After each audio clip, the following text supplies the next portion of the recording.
In a busy city, there was a man named Arvind who was always seen as quiet and reserved. Unlike his colleagues, who would speak loudly in meetings, share their opinions at every chance, and try to be the center of attention, Arvind preferred to stay silent. He would listen more than he spoke, and when he did speak, his words were measured and thoughtful.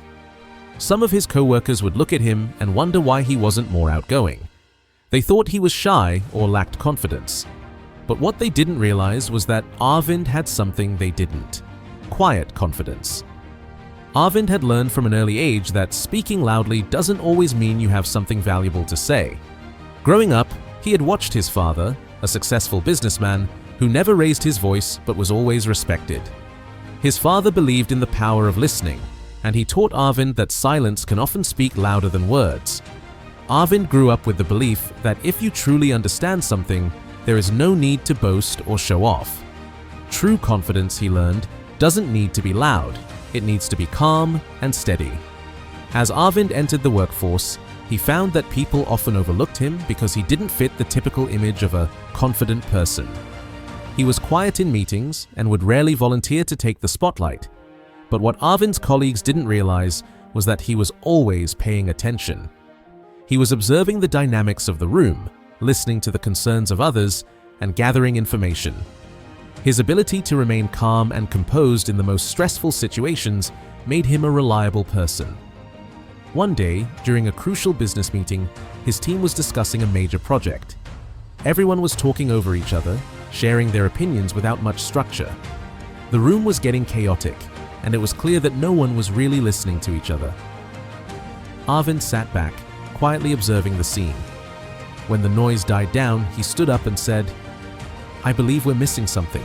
Let's take a step back and think about the bigger picture." His voice was calm and steady, but it had the power to command attention. Everyone fell silent, listening intently to what he had to say. Arvind then shared his insights, pointing out key details that others had overlooked.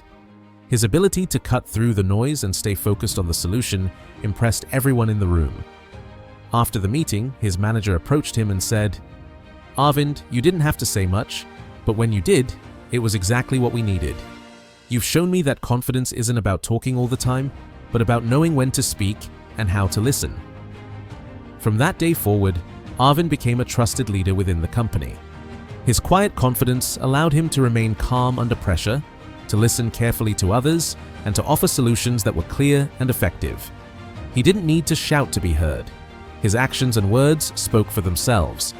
What Arvind's story teaches us is that quiet confidence is just as powerful, if not more powerful, than loud, constant chatter.